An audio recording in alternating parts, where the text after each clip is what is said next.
Hello, my friends. I'm Dr. Linda Parker, urologist and senior health specialist. And today we're going to talk about something that almost nobody explains clearly to adults over 65 who live with diabetes. There is a standard, commonly prescribed diabetes medication strategy that can quietly speed up brain aging in some people, not because your brain is weak, not because you did something wrong, but because the plan was designed for younger bodies, not older ones. Now let me be precise, because fear helps no one. I'm not here to tell you to panic or to stop any medication on your own. I'm here to help you understand a risk that often gets ignored in routine appointments. Repeated low blood sugar episodes and overly aggressive glucose targets in older adults can be deeply unfriendly to the brain. And the medications that most often push older adults into those lows, especially the older, inexpensive go-to drugs used for decades, are still prescribed every day. So when you hear a title like the standard diabetes med that can shrink your brain, what I'm really pointing to is this. In many adults over 65, the biggest threat to cognitive clarity isn't diabetes as a label. It's the combination of 1. Chasing overly tight numbers, 2. Using medications that create sudden drops, and 3. Living a real life where meals vary, sleep varies, stress varies, and bodies don't recover from lows the way they used to. And yes, over time, repeated severe lows and wide glucose swings have been associated with faster cognitive decline. Some brain imaging studies have found links between recurrent hypoglycemia and changes in brain volume and structure, especially in older adults. The brain is a glucose-hungry organ. It does not like being starved repeatedly.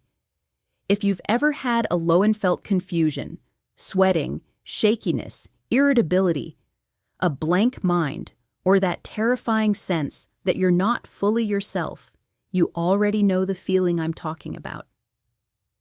Imagine that happening again and again over years, sometimes so mild you barely notice, sometimes at night while you sleep, sometimes mistaken for just getting older. Here's the uncomfortable truth. For many seniors, the scariest lows are the ones they don't feel.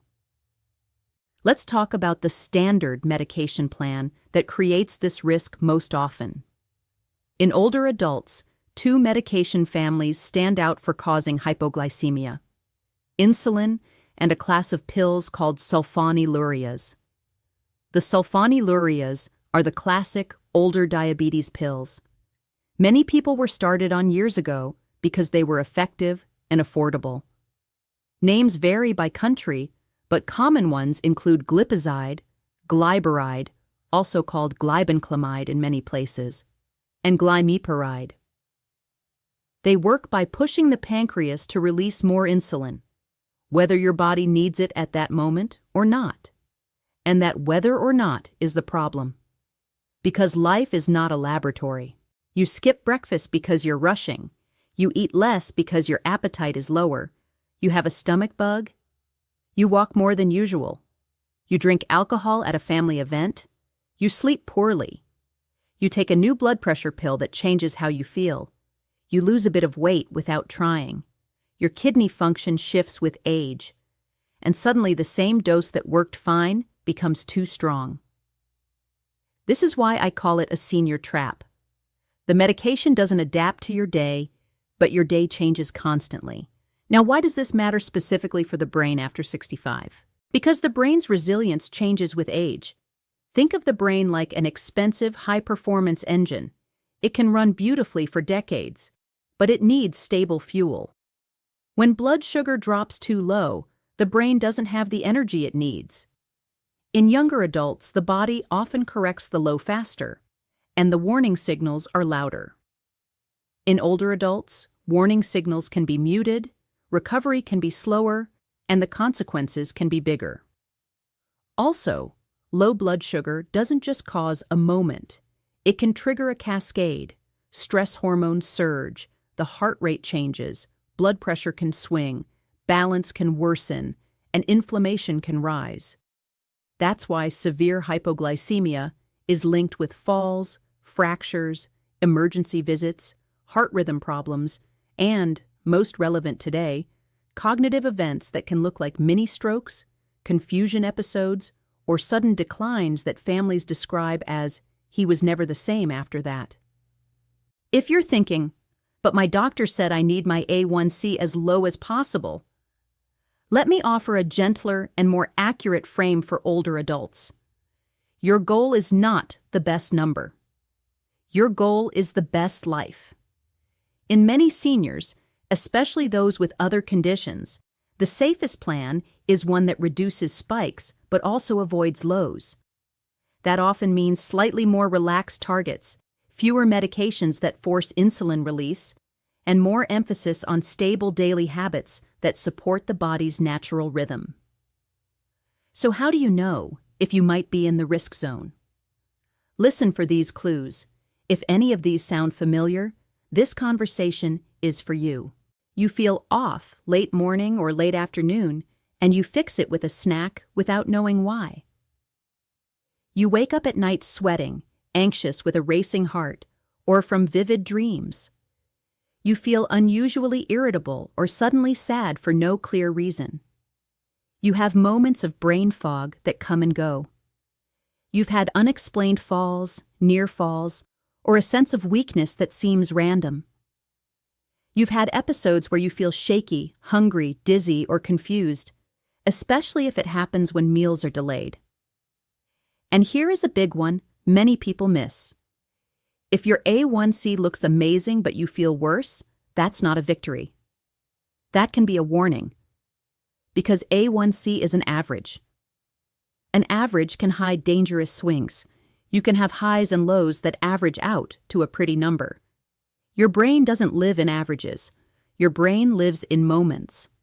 Now let's go deeper into why sulfonylureas, those older standard pills, deserve special caution after 65. First, they can cause lows that last longer than you expect. Some of them have longer activity, and in older adults the medication can stay in the system longer, especially when kidney function is reduced.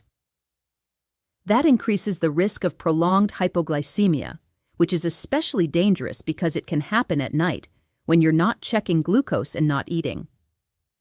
Second, they can create a pattern I call the snack spiral. You take the pill, your sugar dips, you snack to correct it. Then you overshoot. Then you feel guilty. Then you restrict. Then you dip again. Over months or years, this can lead to weight changes, anxiety around food, and an unstable relationship with eating. Instability is not friendly to the brain. Third, lows can quietly train the nervous system into a constant stress state. That means worse sleep, worse mood, worse blood pressure control, and more inflammation. All factors that matter for cognitive health. And fourth, the big one. Severe lows are strongly associated with increased risk of dementia and cognitive decline in older adults. We don't have to argue whether the medication directly shrinks the brain to understand the practical truth. A medication plan that repeatedly starves the brain is not a brain protective plan. Now, I want to make this practical. Let's talk about what you can do, starting today, without doing anything extreme. Step 1 is a conversation shift with your doctor. Most patients ask, "What medication should I take?" The better question after 65 is, what is the safest plan to reduce highs without risking lows? If you are on a sulfonylurea, ask this directly. Is this medication increasing my risk of hypoglycemia at my age? Then ask, are there safer alternatives for someone like me? Sometimes the answer is adjusting the dose. Sometimes it's changing the timing. Sometimes it's switching to a different class. And sometimes it's simplifying the regimen. If you are on insulin, the same principle applies. The goal is not to win diabetes with the strongest tools. The goal is to match the tool to the body you have today. Step 2 is to learn your personal, low-risk pattern. For 1 week, notice when you tend to feel foggy, shaky, irritable, or suddenly tired. Note the time. Note what you ate. Note if you were more active. You don't need to become obsessive. You just need a pattern. Patterns reveal where your medication may be out of sync with your life. Step 3 is to prioritize stable, protein-forward breakfasts if you can tolerate them. I'm not pushing a trendy diet, I'm explaining physiology. A breakfast built mostly on refined carbohydrates can spike and crash. A breakfast with protein, fiber, and healthy fats tends to create a slower rise and a gentler fall. That's brain-friendly. Even small changes matter. Adding eggs, Greek yogurt, tofu, beans, chia, nuts, or leftover lean protein can stabilize your morning. Step 4 is hydration and minerals. Mild dehydration can make glucose readings look worse and can worsen dizziness during lows. Older adults are more vulnerable to dehydration. If you're limiting fluids because of urinary urgency or nighttime bathroom trips, that's a real issue. And as a urology-focused specialist, I respect it. But dehydration is not the solution. Instead, aim to front-load hydration earlier in the day, reduce fluids closer to bedtime, and discuss bladder-friendly strategies rather than quietly underdrinking all day. Step 5 is movement that doesn't trigger a crash. A long, intense walk after a light meal can push glucose down fast, especially if you're on medications that lower glucose aggressively. Instead, consider micro-walks. 10 minutes after meals, gentle and consistent. It helps glucose handling without creating a big drop. Now let me share 2 short stories that mirror what I see again and again. The first is a man I'll call Robert, 72. Robert was proud of his A1C. His doctor praised him for excellent control. But Robert's wife noticed he was more forgetful. Not dramatic, just little things, repeating questions, misplacing items, losing words mid-sentence. Robert also had a couple of odd moments in the late afternoon where he became unusually irritable and then very tired. He assumed it was stress or age. When he finally checked his glucose during one of those moments, it was low. Not slightly low. Low enough to explain the mood shift and brain fog. He was on an older diabetes pill that stimulated insulin release. The plan was adjusted, lower risk, fewer forced drops, and a more realistic glucose goal for his age. Within weeks, his personality swings calmed, his afternoons stabilized. His wife said, "I feel like I got him back." Was it magic? No, it was removing an invisible stressor from the brain. The second is a woman I'll call Elena, 68. Elena was waking at night with anxiety and sweating. She assumed it was menopause history, nightmares, or worry. She also had nighttime bathroom trips and felt exhausted during the day. Her A1C was again great, but a simple check at 2:30 a.m. revealed she was dipping low during the night. Her medication timing plus lighter dinners were driving nocturnal hypoglycemia. Once the timing was adjusted and the plan was simplified, her sleep improved, and so did her daytime focus. She told me, "I thought my brain was failing." It wasn't failing. It was being underfueled at the worst possible time. Deep sleep. If you remember nothing else today, remember this. After 65, avoiding hypoglycemia is a brain protection strategy. Now, I can already hear a common worry. If I loosen my control, won't diabetes damage my brain too? That's a smart question. Chronic high blood sugar is also not brain-friendly. Over time, it can damage blood vessels and increase inflammation. The solution is not to ignore diabetes. The solution is balance. Steadier glucose without dangerous dips. And this is where many older adults get caught between 2 fears. Fear of complications if sugar is high, and fear of feeling awful if sugar is low? The answer is personalized targets and safer medication choices. Here are the exact phrases I want you to use in your next appointment, because clarity changes care. I want a plan that prioritizes safety and cognitive health. I'm concerned about hypoglycemia risk. Are my targets appropriate for my age and overall health? Could we review my medications for low-risk options? Could my brain fog or sleep symptoms be related to low glucose? Can we simplify my regimen to reduce swings? If your clinician is excellent, they'll welcome these questions. If they dismiss you, that's not a sign you're difficult. That's a sign you need a better conversation or a second opinion, because your brain is worth it. Now let's talk briefly about a few extra factors that can amplify the brain risk when you're on these standard meds. Kidney function changes with age. This matters because many diabetes medications and the risk of hypoglycemia depend on how your body clears drugs. If your kidney function has declined, a dose that once fit may now be too strong. That's why periodic review is essential. Meal consistency matters more with sulfonylureas and insulin than with many newer medications. If your eating pattern is unpredictable, your medication should not be rigid. Alcohol can trigger lows, especially at night. If you drink, it's not moral failure, it's chemistry. Alcohol can reduce the liver's ability to release glucose when you need it, and sleep itself affects glucose control. Poor sleep increases insulin resistance. That leads to more medication, which increases low risk, which worsens sleep, a loop. Breaking the loop often starts with reducing low episodes and stabilizing evenings. Now, what about metformin? Many people call metformin the standard diabetes pill. Metformin is often considered lower risk for hypoglycemia when used alone, and it's commonly used as a first-line medication. The brain concern with metformin is not typically lows.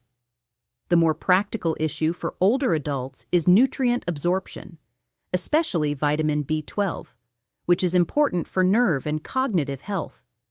Some long-term metformin users develop B12 deficiency, which can mimic memory problems, numbness, tingling, and fatigue. That's not the same story as hypoglycemia, but it's still important. If you've been on metformin for years, ask whether your B12 levels should be checked and whether supplementation is appropriate. So when you hear me say the standard diabetes med can shrink your brain, I want you to interpret it like a wise, older friend would. The danger is not the label on the bottle. The danger is the plan that doesn't match your season of life, because after 65, the body changes, digestion changes, muscle mass changes, hormones change, kidney filtration changes, appetite changes, and the brain becomes more sensitive to fuel instability. If your plan was designed for a 45-year-old, it may be silently punishing your 70-year-old nervous system. Now let me give you a simple mental checklist you can use tonight. If you are over 65 and you are on insulin or a sulfonylurea, your first priority is to ask, how do I avoid lows? If you have had any unexplained falls, confusion episodes, late-day irritability, or night sweats, your first priority is to consider, could this be low glucose? If your A1C is very low but you feel mentally worse, your first priority is to ask, am I averaging high and low swings? If you're restricting food to be good, your first priority is to ensure your plan is sustainable and stable, not punishing. And finally, I want you to hear this with compassion. You are not failing. Your body is aging normally. The plan simply needs to be updated. Because longevity is not just living longer, it's living clearer. A safer diabetes plan after 65 often looks like this: fewer forced lows, steadier meals, gentle movement, sleep protection, hydration timing that respects bladder health, and medication choices that reduce volatility. It's not glamorous. It's not dramatic. but it protects what matters most: your independence, your confidence, and your mental sharpness. So here's your one-sentence takeaway, the kind you can repeat to yourself. After 65, the best diabetes plan is the one that keeps your blood sugar steady without stealing fuel from your brain. If this message brought clarity, I'd love for you to reflect on one thing. Have you ever had a moment of confusion, irritability, or nighttime waking that might have been a low you never recognized? Share your experience in the comments. Your story can help someone else connect the dots. And if you want more evidence-based guidance for aging well with dignity, energy, and confidence, subscribe and stay with me, because we talk about what most people don't explain.